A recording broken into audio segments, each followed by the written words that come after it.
긍휼을 구하는 기도입니다. 오늘 86편 본문 말씀은 다윗의 기도입니다.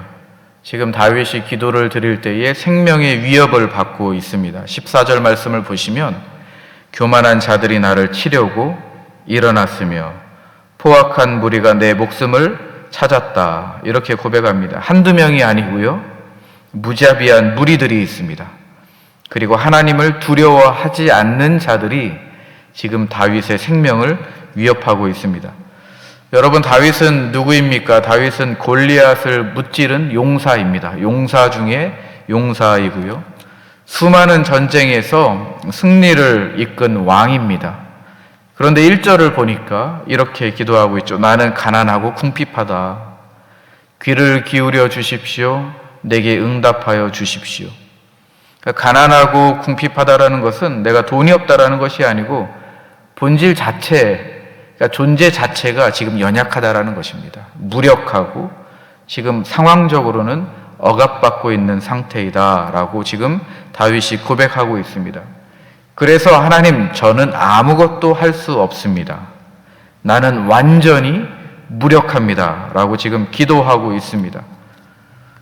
여러분, 우리는 오늘 86편을 통해서 세 가지 질문의 답을 좀 찾아가려고 하는데요, 1절에서 7절 말씀을 통해서 우리가 어떻게 기도해야 하는가, 그리고 이제 8절에서 13절 말씀을 통해서 우리가 무엇을 위해서 기도해야 하는가, 그리고 우리 마지막 부분 14절에서 17절까지 우리는 그러면 무엇을 확신하면서 기도해야 하는가, 이 세 가지 질문을 우리가 찾아가면서, 답을 찾아가면서 말씀을 살펴보려고 합니다.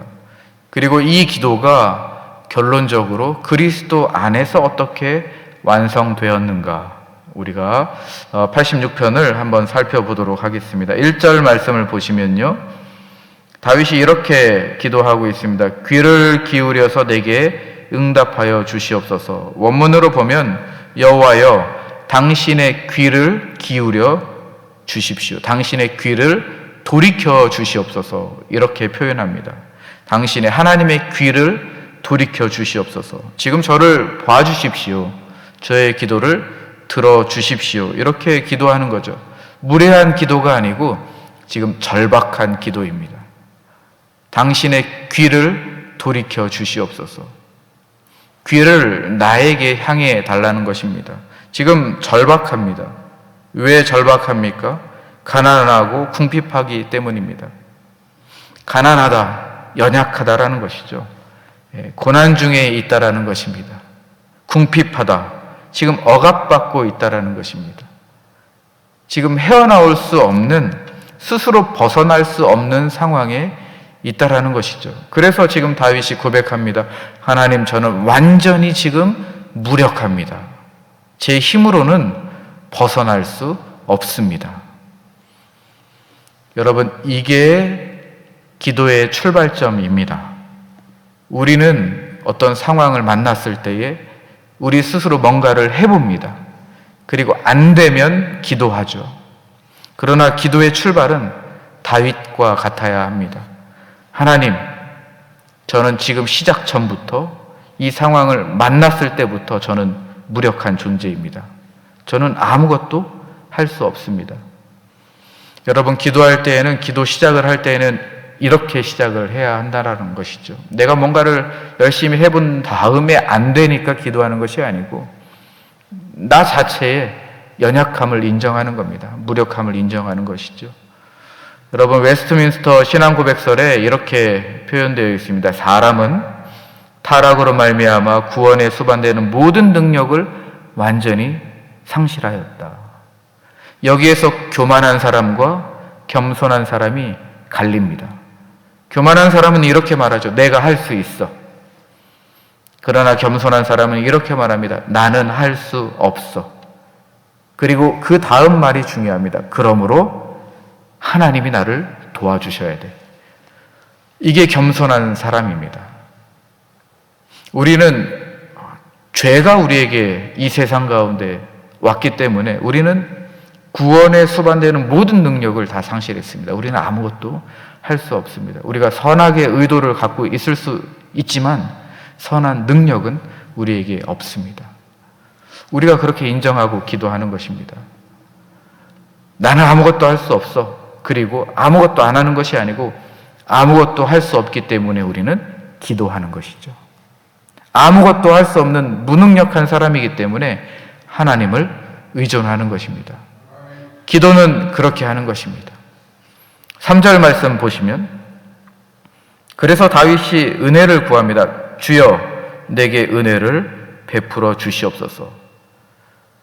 부르짖는데요, 한 번만 부르짖는 것이 아니고 종일 주님께 부르짖나이다.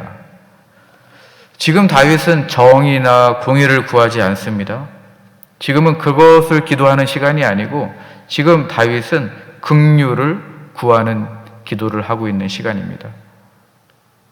은혜를 베풀어 주시옵소서. 종일 주님께 내가 부르짖겠습니다. 시간마다 내가 주님께 부르짖겠습니다. 때마다 내가 주님께 부르짖겠습니다. 이 새벽 한 번만 부르짖는 것이 아니고 저문을 나서서 내가 아침을 먹을 때에도, 교제할 때에도, 점심을 먹을 때에도, 다른 사람들을 또 만날 때에도, 저녁에 가족들과 식사할 때도 내가 주님께 부르짖습니다. 주님 은혜를 베풀어 주시옵소서. 다윗의 기도를 우리가 기억해야 될 줄로 믿습니다. 5절 말씀 보시면요, 기도의 방향이 조금 바뀝니다. 5절 말씀에 주는 선하사 사죄하기를 즐거워하시며 주께 부르짖는 자에게 인자하심이 후하심이니이다. 지금 다윗은 하나님이 누구신지에 대해서 말해주고 있습니다. 하나님이 누구십니까? 선하신 분. 그리고 두 번째로 기꺼이 용서하시는 분. 그리고 세 번째로 사랑을 한없이 베푸시는 분. 지금 하나님에 대해서 다윗이 말하고 있습니다. 구약의 성도들은 이렇게 기도했습니다. 하나님 앞에 기도할 때에 하나님이 누구신지에 대해서 기도했습니다. 우리가 성경을 읽을 때 보면 하나님이 누구이신지 텍스트를 볼 때에 찾으면 하나님은 선하시고, 하나님은 기꺼이 용서하시는 분이시고, 하나님은 끝까지 사랑하시는 분이시고, 하나님은 인내하시고 기다리시고 은혜를 베풀어 주시고 노하기를 더디하시고, 이런 하나님에 대해서 우리가 발견할 수 있는 것이죠. 구약의 성도들은 그렇게 하나님을 찾으면서 기도했습니다. 현실은 절망적입니다. 현실은 원수들이 나를 에워싸고 있어요. 그러나 현실을 바라보는 것이 아니고 하나님이 누구이신지를 바라봤다라는 것입니다. 하나님의 성품을 묵상했다라는 것입니다. 하나님의 본질을, 하나님의 속성을 묵상했다라는 것이죠. 그렇게 되면 어떻게 됩니까? 결과적으로 하나님이 변화하는 것이 아니라 내가 변화합니다.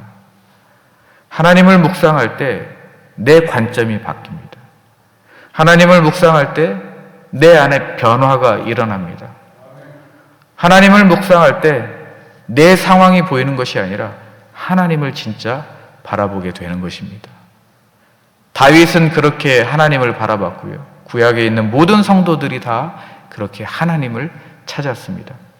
하나님은 선하시고, 하나님은 기꺼이 용서하시고, 하나님은 사랑을 한없이 베풀어 주시는 분이시다. 이것이 바로 신앙입니다. 내 경험이 아니고 성경이 증언하는 하나님을 신뢰하는 것이 바로 신앙입니다. 자, 7절 말씀 보시면요, 나의 환난 날에 내가 주께 부르짖으리니 주께서 내게 응답하시리이다. 응답하실 것입니다 라고 말하는 것이 아니고 응답하리이다. 이것은 확신입니다. 그리고 이 응답이라는 것은 문법적으로는 계속적으로 일어난다는 거예요. 응답이 한 번 응답하는 것이 아니고 계속적으로, 지금도, 내일도, 모레도 계속적으로 응답한다라는 그 확신의 고백입니다. 현실은 아직 하나님이 응답하시지 않았죠. 상황은 나아지지 않았습니다. 그러나 다윗은 확신합니다. 응답하시리이다. 주님께서 내 부르짖음을 듣고 응답하시리이다. 이것이 바로 애가, 라멘트의 역설입니다. 여러분, 지금 하나님은 침묵하시는 것 같습니다. 그래서 눈물을 흘리고 탄식하고 주님 앞에 간절함으로 절박함으로 기도합니다. 그러나 그 마음 가운데는 주님이 매일 응답해 주신다라는 그 확신이 있습니다. 이것이 우리가 탄식할 때 기도하는 그 탄식의 역설입니다. 라멘트의 역설이죠. 믿음이 그런 겁니다. 믿음은 응답 받은 것이 아니라 믿음은 아직 보이지 않는 것을 확신하는 것. 그것이 믿음입니다. 여러분, 이 기도 자체가 지금 믿음의 선언입니다. 여러분, 기도할 때에 확신을 갖고 기도하시기를 바랍니다. 믿음을 선언하시기를 바랍니다. 다윗과 같이 응답하시리이다. 매일같이 나에게 응답하시리이다. 여러분, 이 기도가 오늘 가운데 있기를 바랍니다. 여러분, 우리가 무엇을 1절부터 7절까지 무엇을 우리가 교훈으로 받을 수 있습니까? 첫 번째로 우리의 무능력함 인정해야 된다. 우리는 무능력한 존재라는 것입니다. 그렇기 때문에 두 번째, 우리의 모든 것을 하나님께 맡겨야 된다. 세 번째, 우리는 하나님의 속성과 본질과 성품을 묵상함으로 인하여서 내 상황을 바라보는 것이 아니라 하나님을 바라볼 수 있어야 된다. 그리고 네 번째, 우리가 기도하는 가운데 확신이 있어야 된다. 이것이 믿음이다 라는 교훈을 우리가 얻을 수 있었습니다. 그러면 이제 8절부터 13절까지는 우리가 무엇을 위해서 기도하는가에 대해서 살펴보도록 하겠습니다. 8절 말씀 보시면요, 주여 신들 중에 주와 같은 자 없사오며 주의 행하심과 같은 일도 없나이다. 지금 고난 중에 찬양하고 있습니다. 문제는 해결되지 않았고 여전히 위협받고 있지만 다윗은 지금 찬양합니다. 좀 분위기가 바뀌었습니다. 1절에서는 가난하고 궁핍하다라고 했지만 지금 8절 말씀 보니까 찬양으로 기도가 좀 바뀌었는데요. 우주의 창조주를 지금 찬양하고 있죠. 11절 말씀 보시죠. 여호와여 주의 도를 내게 가르치소서. 내가 주의 진리에 행하오리니 일심으로 주의 이름을 경외하게 하소서.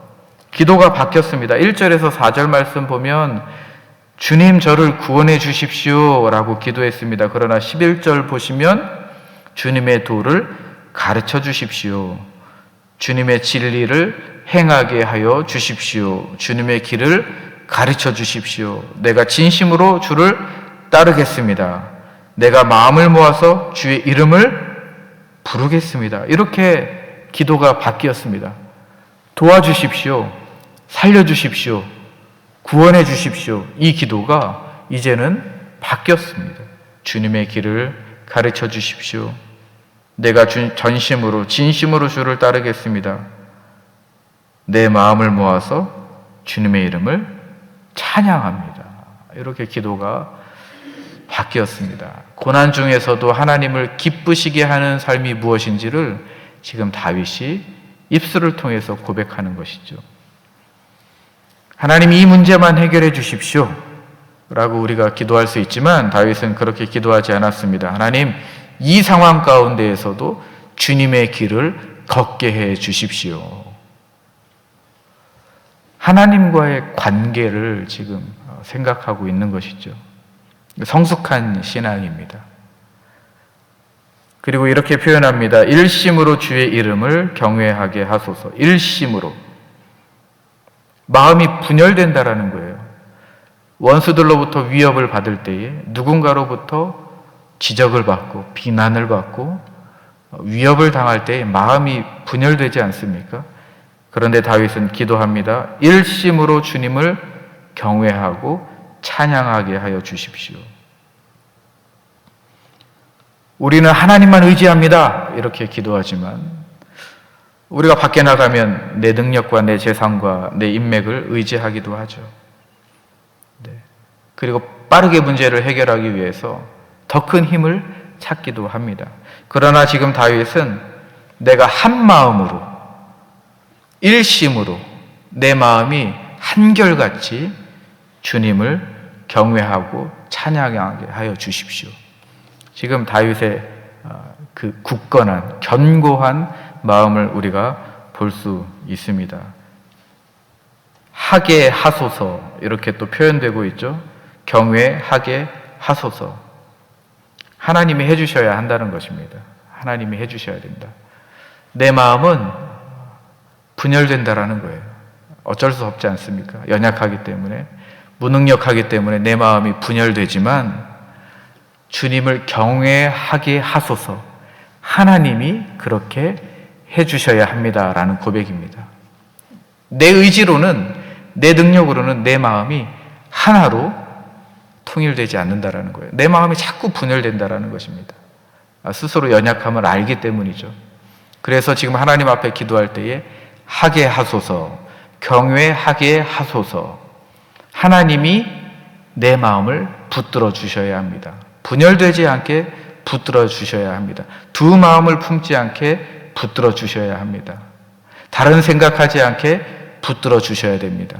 지금 다윗이 그렇게 고백하고 있습니다. 그래서 사도 바울도 이렇게 고백을 했죠.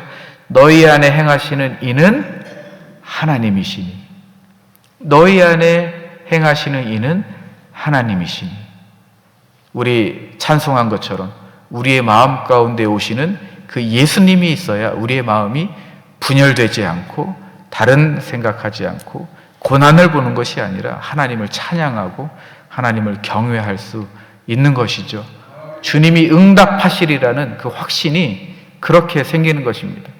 너희 안에 소원을 두고 행하시는 이는 하나님이시고 예수님이시기 때문입니다. 우리 마음 가운데 예수님이 안 계시다면 우리는 한순간도 마음이 견고하게 한 마음이 될 수 없는 것이죠. 늘 분열되는 것입니다. 13절 말씀 보겠습니다. 13절 말씀. 이는 내게 행하신 주의 인자하심이 크사 내 영혼을 깊은 수월에서 건지셨음이니이다. 다윗이 지금 그렇게 고백할 수 있었던 것은 이미 경험했기 때문입니다. 다윗은 죽음의 문턱까지 내려갔던 사람입니다. 스올이라는 표현까지 했습니다. 그런데 그때에 하나님께서 자기를 구원해 주신 그 경험이 있습니다. 그 경험이 있기 때문에 하나님, 지금 나를 그렇게 구원해 주실 줄로 믿습니다. 하나님이 이전에 살려주셨으니까 지금 살려주실 줄로 믿습니다. 하나님이 도와주셨으니까 지금 도와주실 줄로 믿습니다. 하나님이 그때에 나에게 은혜를 주셨으니까 지금도 은혜를 주실 줄 믿습니다. 지금 과거의 기억을 하는 겁니다. 그 기억이 있었기 때문에 현재 이렇게 확실하게 헌신적으로 기도할 수 있는 것입니다. 여러분, 우리는 과거에 다 은혜를 입은 사람들입니다. 하나님이 은혜를 주셨습니다. 은혜를 주셨기 때문에 우리가 이 자리에 있는 것 아니겠습니까? 과거에 은혜를 주신 분이 우리가 다시 기도할 수 있는 거예요. 오늘도 은혜를 주실 수 있는 것이죠. 과거에 은혜를 주셨고 과거에 나를 살려주셨기 때문에 내일도 나를 살려주실 수 있습니다. 과거에 나를 도와주셨기 때문에 내가 지금 오늘 어려운 상황에서도 기도할 때 하나님이 도와주실 수 있는 것입니다.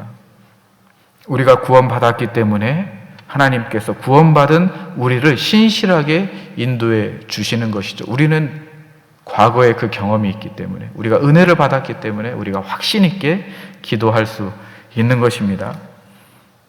8절에서 13절까지 말씀을 보면서 우리는 교훈을 얻을 수 있습니다. 첫 번째로는 우리가 단순하게 문제만을 위하여서 기도하는 것이 아니라 문제 속에서도 하나님을 기쁘시게 하는 삶이 무엇인가를 우리가 생각해야 된다는 것이죠. 두 번째로는 우리는 우리의 힘으로 경건하게 살아갈 수는 없습니다. 하나님의 은혜와 성령의 역사가 있어야 된다라는 것입니다.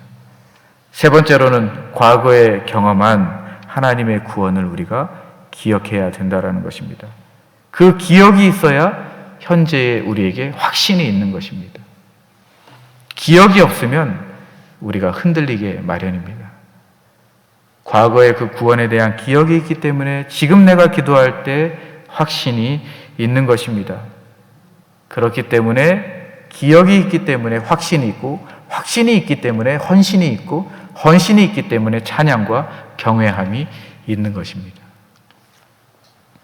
자, 세 번째 14절에서 17절까지 말씀을 보면 무엇을 확신하면서 기도할 것인가에 대해서 말해주고 있습니다. 14절 말씀 보시죠. 14절 말씀 우리 함께 읽겠습니다. 시작. 하나님이여, 교만한 자들이 일어나 나를 치고 포악한 자의 무리가 내 영혼을 찾아 싸우며 자기 앞에 줄을 두지 아니하였나이다. 자, 여전히 상황은 심각합니다. 14절 보시면 교만한 자들이 있고요, 포악한 자들이 있고 내 목숨을 찾았다. 실제로 생명을 노리고 있습니다. 상황이 더 나아지지 않았습니다. 그들이 줄을 자기 앞에 두지 아니하나이다. 하나님을 두려워하지 않는데요. 그런데 다윗은 확신하죠. 15절 말씀입니다. 15절 말씀. 그러나, 이 부분이 중요합니다. 15절 말씀 읽겠습니다. 시작. 그러나 주여, 주는 긍휼히 여기시며 은혜를 베푸시며 노하기를 더디하시며 인자와 진실이 풍성하신 하나님이십니다. 내 상황은 나아지지 않았습니다. 그러나 지금 대조하고 있죠. 14절과 15절을 대조하고 있습니다. 14절은 원수들은 교만하고 포악하고 무자비합니다. 그러나 15절 말씀 보니까 그러나 하나님은 긍휼이 많으시고 은혜로우시고 인자하십니다. 대조하고 있어요. 지금 다윗은 하나님을 바라보고 있습니다. 원수들을 보는 것이 아니고, 나를 찌르는 그 사람들을 보는 것이 아니고, 나를 괴롭히는 그 사람들을 보시는 것이 아니고 하나님을 바라보고 있습니다. 긍휼이 많으시고 은혜로우시고 노하기를 더디하시고 인자와 진실이 풍성하신 하나님의 성품을 바라보는 거죠. 여러분, 하나님의 성품은 살아있는 증거입니다. 하나님의 성품은 살아있는 증거입니다. 광야에서 이스라엘 백성들이 반역할 때에 하나님이 인내하셨죠. 바벨론 포로로 잡혀갔을 때에도 하나님은 그들을 잊어버리지 않으셨습니다. 요나가 하나님의 명령을 거역하고 도망갔을 때 하나님은 그를 포기하지 않았습니다. 하나님의 성품이 이 모든 사건과 사람들을 향해서 하나님의 성품과 속성이, 본질이 드러났습니다. 다윗은 그걸 잘 알고 있습니다. 그렇기 때문에 원수를 보는 것이 아니라 하나님의 성품을 바라보았습니다. 여러분, 우리 기도가 응답받는 이유가 무엇이냐면 하나님의 성품에 있기 때문입니다. 하나님의 성품이 이러하시기 때문에 우리가 기도 응답을 받을 수 있는 것이죠. 말씀을 마무리하도록 하겠습니다. 여러분, 우리는 이 기도가 예수님 안에서 완성된다라는 진리를 우리는 이미 알고 있고 우리는 계속해서 그렇게 시편을 묵상해 왔습니다. 요한복음 1장 14절 말씀에 보면 말씀이 육신이 되어 은혜와 진리가 충만하더라 라고 하고 있습니다. 다윗이 주님의 긍휼과 은혜를 간구했습니다. 그런데 예수님께서 육신의 몸을 입고 이 땅에 오셨죠. 문둥병자를 만나시고 죄인과 함께 식사하시고 가늠한 여인을 정죄하지 않으셨습니다. 예수님이 육신의 몸을 입고 긍휼을 삶으로 베풀어 주셨습니다. 칼빈이 이렇게 이야기했습니다. 유일한 안전의 피난처는 그리스도 안에서 나타난 하나님의 긍휼입니다. 우리에게 있어서 유일한 안전의 피난처는 하나님 안에 나타난, 그리스도 안에 나타난 긍휼입니다. 여러분, 믿으십니까? 우리에게 있어서 유일한 피난처는 그리스도 안에 있는 긍휼하심입니다. 오늘 그렇게 기도하시기를 바랍니다. 긍휼을 베풀어 주십시오. 예수님 안에서 나타난 그 긍휼을 우리에게 허락해 주십시오. 여러분, 다윗이 일심으로 주의 이름을 경외하게 하소서 이렇게 기도했지 않습니까? 그런데 다윗은 완전하지 못했습니다. 그러나 예수님은 달랐습니다. 완전하셨습니다. 예수님이 이렇게 기도하셨죠. 겟세마네에서 나의 원대로 마옵시고 아버지의 원대로 하옵소서. 마음이 분열되지 않았습니다. 예수님은 마음이 분열되지 않고 끝까지 순종하셨습니다. 일심으로 하나님의 뜻에 순종하신 분이 바로 예수님이십니다. 다윗은 그렇지 않았지만 예수님은 완전하셨습니다. 다윗이 기도했습니다. 환난 날에 주님께 부르짖으리니 응답하시리이다. 그런데 이 말씀이 예수님 안에서 완성되었습니다. 히브리서 5장 7절 말씀해 보니까 그의 경건하심으로 말미암아 들으심을 얻었나이다. 예수님께서 완전하셨고 완전한 경건이 있으셨기 때문에 예수님이 기도하실 때에 응답받고 들으셨습니다. 다윗의 기도가 예수님 안에서 성취되었다라는 히브리서 기자의 말씀입니다. 그리고 예수님은 우리를 위해서 중보하시고 히브리서 4장 15절과 15절, 16절 말씀에 있는 것처럼 우리에게 있는 대제사장은 우리의 연약함을 동정하지 못하실 이가 아니요 그러므로 우리는 긍휼하심을 받고 때를 따라 돕는 은혜를 얻기 위하여 은혜의 보좌 앞에 담대히 나아가니라. 긍휼, 그 긍휼이 예수 그리스도 안에서 여러분에게 열려 있다라는 것입니다. 예수님 안에서 온전히 이 모든 86편의 기도가 예수님 안에서 우리에게, 여러분들에게 열려 있다라는 그 말씀이 구약과 신약을 예수님 안에서 연결해 주고 있는 것이죠. 여러분, 오늘 이 말씀을 붙들면서 기도하시기를 바랍니다. 우리에게 긍휼을 베풀어 주십시오. 자비를 베풀어 주십시오. 예수님 안에서 우리가 기도하는 이 모든 것들이 다 완전히 응답되게 하여 주십시오. 예수님의 그 긍휼을 우리가 경험하며 살아가는 복된 인생 되게 하여 주십시오. 우리가 이렇게 기도하시기를 주님의 이름으로 축복합니다. 기도하겠습니다.